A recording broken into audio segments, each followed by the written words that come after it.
Okay, let's just unpack this today. And if you were looking at your calendar right now, March is literally staring us in the face. Right around the corner. Exactly. And, usually when we grab a calendar for a deep dive, we are tracking something massive. We're looking at global election timelines or fiscal quarter earnings or maybe the release schedule for some new tech that's going to change the world. Right. We usually deal in the macro, the Yeah. really big picture stuff. Yeah, but today we are zooming all the way in. We're looking at a single month for a single building in a town called Fenwick, Michigan. Fenwick. Right. The place is called Outreach 419. And at first glance, the documents we have, these flyers, the program schedules, the digital announcements we pulled, they just look like a standard list of times and dates. Just a standard community board printout. Exactly. Yeah. But if you actually sit down and read between the lines here, this isn't just a schedule. It feels, honestly, like a counteroffensive. A counteroffensive. That is a very strong way to put it. Against what, exactly? Against the traditional way we handle addiction. Because, usually we treat recovery like a medical procedure, right? You go to a clinic, you get treated, you go home. It's sterile. Very clinical, very isolated. Yes. But the data we have here suggests something totally different.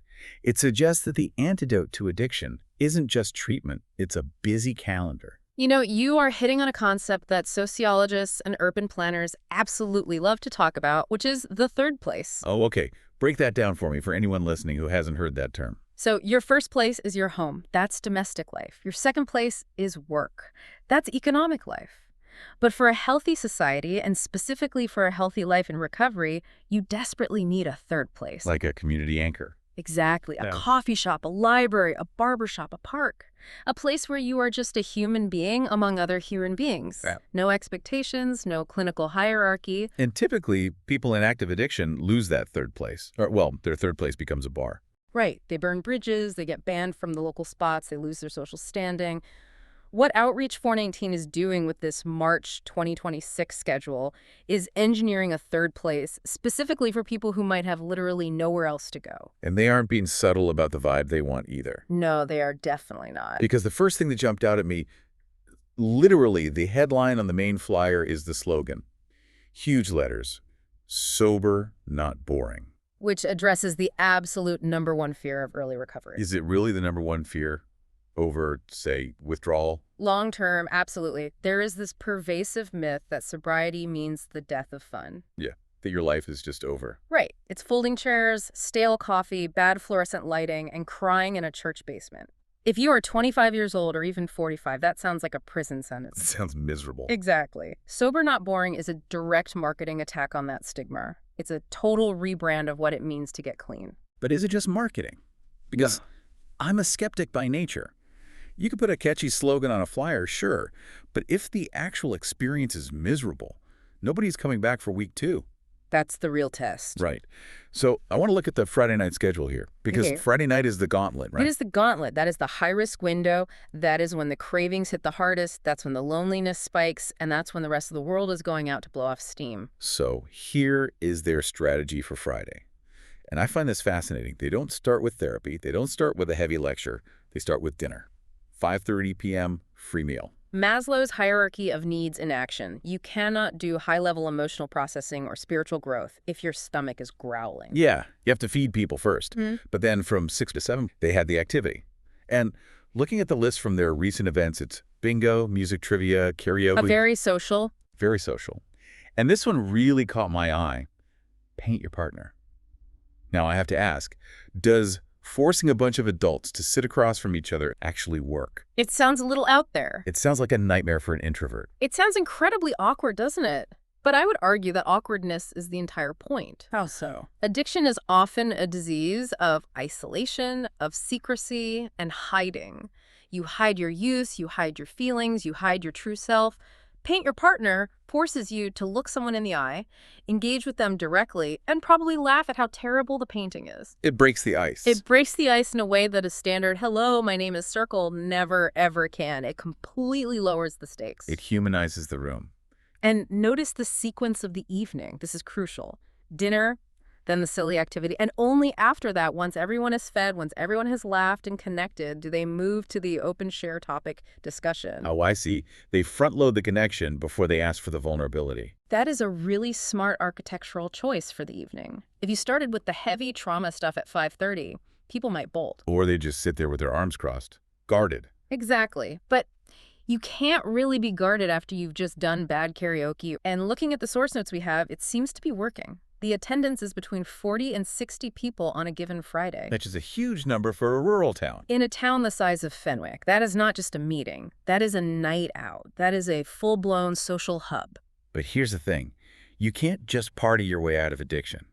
You can't just paint faces and sing karaoke and expect the trauma to magically go away. No, definitely not. You need the grind. You need the structure. And this is where the schedule really impressed me with its sheer density. The flyer says, and this is in bold, open 7 days a week. That is huge. Right. Monday through Thursday noon to 8 p.m., Friday until 9 p.m., weekends too, Saturday noon to 6, Sunday 9 to 3. Which is incredibly rare. I really cannot stress that enough. Most clinical resources operate on standard business hours. 9 to 5, maybe a half day on Friday if you're lucky. Because the staff wants to go home. Of course they do.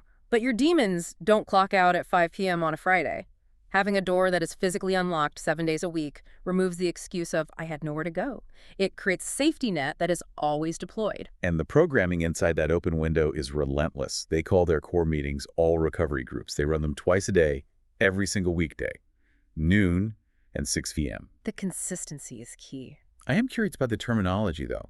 What does all recovery actually mean in this context? Because people are used to hearing AA or NA. It's broader. And this is a really significant modern shift in the recovery field. Historically, we've segregated people. Alcoholics go to this room, opioid users go to that room, gamblers go over there. Right, highly specialized. But all recovery acknowledges that the underlying mechanism of addiction, that desire to escape, the compulsion, the pain, is often exactly the same, regardless of the substance. So it breaks down the silos. It creates a much bigger tent. It says, you are welcome here regardless of your specific struggle.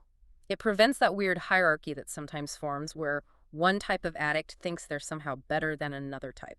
However, they do pivot to specifics when necessary.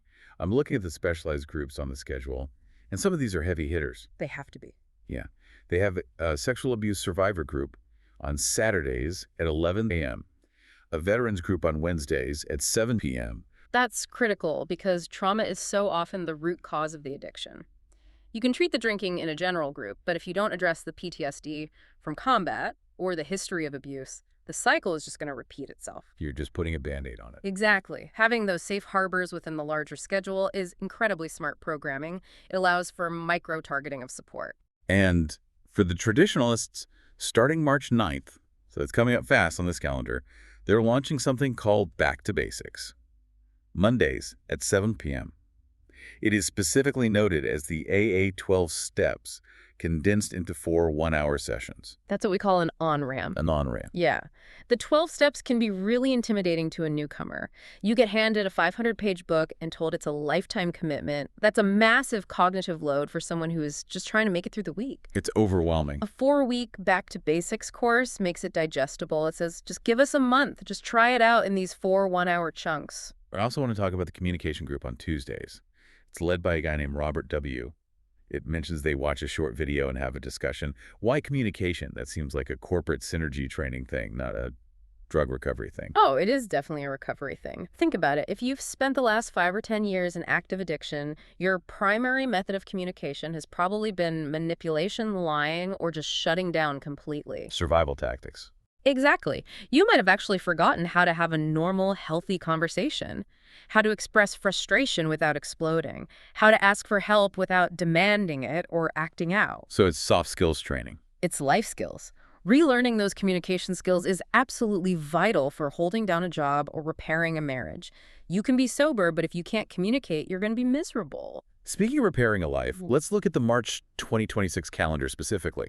Because the special events listed here aren't just therapeutic. Some of them are just wildly practical. You mean the life friction stuff? Yeah. I mean, look at this entry. Saturday, March 7th, 9:30 a.m. to 1 p.m., $5 pet nail trims by Jen from Heart of Country. I absolutely love that detail. It seems so incredibly random, though, doesn't it? Why is a recovery center trimming dog nails on a Saturday morning? Because people in recovery have dogs, and they love them. But think about the economics of early recovery. You are likely broke. You're maybe working a minimum wage job if you're working at all. A trip to a professional groomer is 25 or 30 bucks. That is completely out of the question. So the dog's nails get long. And you feel guilty. You feel like you're failing even at that simple, basic responsibility. It becomes just another stick to beat yourself with. Offering a $5 trim solves a very practical problem, but it also signals something much deeper from the center. Which is what? It says, we care about your whole life, not just your sobriety. We validate that you are a person with responsibilities and things you care about. It's dignity. It's restoring dignity. It is. Same with the event on March 28th, Cuts for the Community. Right. For free haircuts. A licensed beautician named Emily Kay is there from 1 to 6 p.m. Think about walking into a job interview when you haven't had a haircut in 6 months, or just trying to go on a date. You feel less than. You feel judged before you even open your mouth. You're hiding under a hat. Right. A fresh haircut is armor.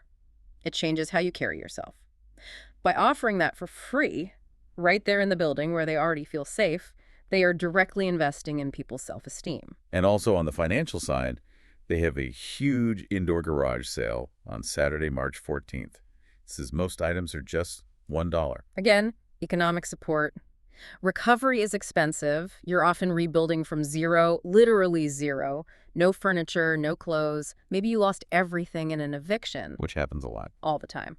A dollar store that is actually framed as a community event helps you rebuild your material life without the shame of begging for handouts. You are still a customer. You are still making a purchase. It really seems like they're trying to crowd out the addiction by filling the calendar with, well, everything else. Social outings, for instance. Getting out of the building, field trips. Yeah, they're going roller skating twice in March. March 2nd is Christian Music Skate at Ionia Skateland, and March 28th is skating at Rainbow Gardens in Crystal. Both events are totally free entry, sponsored by a group called Sober Events. Roller skating is actually a fascinating choice for this demographic. How so? Aside from the fact that it's retro and just inherently fun? Well, it's highly physical, which releases dopamine, something the brain in recovery is absolutely desperate for, but also requires intense focus. Because you're trying not to fall. Exactly. You Right. cannot be ruminating on your past mistakes or worrying about your court date tomorrow when you are trying to keep your balance on 8 tiny wheels. That's a really good point. It's hard to have an existential crisis when you're just trying to stay upright. It is active meditation. It forces you completely into the present moment. And they also have bowling. Tuesdays, March 10th and 24th at Sheridan Lanes. Again, it's just fun. We keep coming back to that word, but if the alternative to using drugs is sitting in a silent room staring at the wall, the drugs will win every single time. Every single time. The brain wants a reward. If the alternative is Christian music skate night with free pizza and 30 of your friends, you actually stand a fighting chance. Let's look at Sundays, because the energy really shifts a bit on the schedule here. It's not all skating and loud music. No, Sunday becomes much more contemplative. Right. At 9:30 a.m., they have a recovery church, followed immediately by a potluck lunch at 11:00 a.m. Recovery church is an interesting term. What do you think that looks like? It likely blends spiritual principles, which we know are huge in traditional 12-step programs, with a format that isn't as rigid or maybe as judgmental as a traditional Sunday service might feel to someone walking in with a really rough past. It bridges the gap between spirituality and clinical recovery. Exactly. And then the potluck. The potluck is the great equalizer. This goes right back to that third place concept we talked about earlier. Because everyone is eating together. And everyone is contributing together. In a clinical setting, you have the doctor and the patient. One has power, one doesn't. One gives, one receives. At a potluck, everyone brings a dish. It completely shifts the dynamic from I am broken and I need you to fix me to I am a valued member of this family and I made this potato salad. That sense of agency, of being a provider rather than just a patient, is probably huge. It's everything. It transforms you from a passive consumer of healthcare services into an active participant in a living community. Now, we have to talk about the elephant in the room for literally any healthcare initiative in the U.S. Cost and access. Because all of this sounds amazing, the free haircuts, the skating, the trauma therapy, but who is actually paying for this? And how hard is it to get in the front door? The barriers to entry. This is usually where these beautiful, well-intentioned programs totally fall apart. Well, the flyer is very loud about the funding. It says, proudly funded by the opioid settlement funds for the second year in a row. That is deeply significant. We have all read the headlines for years about the billions of dollars from the lawsuits against pharmaceutical What's companies. that? The massive settlement. And it often feels so abstract. Like, where is that money actually going? Is it just vanishing into state budgets? Well, here's the answer. It's going to the roller rink. It's going to the roller rink. It's paying the rent on this building on Fenwick Road. It's buying the pizza for Friday night bingo. It is seeing high-level legal justice translated directly into grassroots community support. And because of that specific funding, they can print "no insurance required" in bold letters right on the flyer. Which removes the single biggest administrative hurdle in American healthcare. No copays, no dense paperwork, no getting to the desk and hearing, sorry, you're out of network. You just walk in. Do you know how many people give up on seeking help because they lose their Medicaid coverage or simply can't navigate the website? Millions, probably. It's exhausting even when you're healthy. But what if you can't walk in? Fenwick is rural. If you don't have a reliable car, or say you lost your driver's license because of a DUI, you're stuck at home. Look at the very top of the flyer again. What does it say right under the logo? Need more info or a ride? Call 616-788-7394. They offer rides. This is the critical difference between a clinic and a program. A clinic waits for you to show up. Outreach 419 actually goes out and gets you. They close the final gap. They are removing the transportation barrier, which in rural Michigan is just as big as the financial barrier. If you are stuck at home, isolated, and thinking about using, you can call that number and a human being will physically come get you. That is a incredibly powerful distinction. They also have an app, by the way. It's called Sober Not Boring on the Google Play and Apple app stores. And a couple of websites, outreach419.com and soberevents.net. They're trying to meet people right on their phones. Which is where the younger demographic lives. And let's be honest, that's where we all live now. If it's 2 a.m. on a Tuesday and the physical center is closed, having that app icon on your home screen might be the only lifeline you have until the doors open again at noon. So let's zoom out here for a second. We have a building in Fenwick, Michigan. They feed you on Fridays. They cut your hair. They trim your dog's nails for $5. They take you bowling and roller skating. They hold space for your deepest trauma on Saturdays. They teach you how to talk to your family again on Tuesdays. And they don't charge you a single dime to walk through the door. It's a comprehensive ecosystem of care. But why does this matter to someone listening right now who lives in, say, Seattle or London or Sydney? Why should they care about the March 2026 schedule of a small center in rural Michigan? Because it's a proof of concept. We spend so much time in the media wringing our hands about the addiction crisis. We talk about policy, we talk about overdose statistics, we talk endlessly about the failure of the war on drugs, but we very rarely talk about what the actual solution looks like day to day on the ground. And what does it look like? It looks exactly like this calendar. It doesn't look like a sterile hospital bed. It looks like structure. It looks like displacement. You aren't just removing the drugs from a person's life. You are actively displacing them with a life that is too full, too loud, and too connected to leave any room for the addiction to creep back in. It's crowding out the bad by overflowing with the good. Exactly. You can't just remove someone's primary coping mechanism and leave a massive void. You have to fill the void. Outreach 419 is filling it with community. It really brings me to a final thought for us to leave on. We are so obsessed with willpower in our culture, aren't we? We tell people in recovery to stay strong, to resist the urge, to pull themselves up by their bootstraps. But looking at Outreach 419, I wonder if we're overrating willpower and entirely underrating logistics. Underrating logistics. How so? Well, think about it. If you have a welcoming place to go every Friday night where they feed you and make you laugh, if you have a guaranteed ride to get there, if you have a support group on Tuesday and a free haircut on Saturday so you look good for Monday, do you really need superhuman willpower? Or do you just need a better calendar of events than the alternative? That is the ultimate question. Maybe the best recovery plan isn't about white-knuckling it all alone in your apartment at night. Maybe it's just about having somewhere to be. A place where you're sober, but definitely not boring. Indeed. Something for all of us to consider as we head into March. Thanks for taking this deep dive with us. We'll see you next time.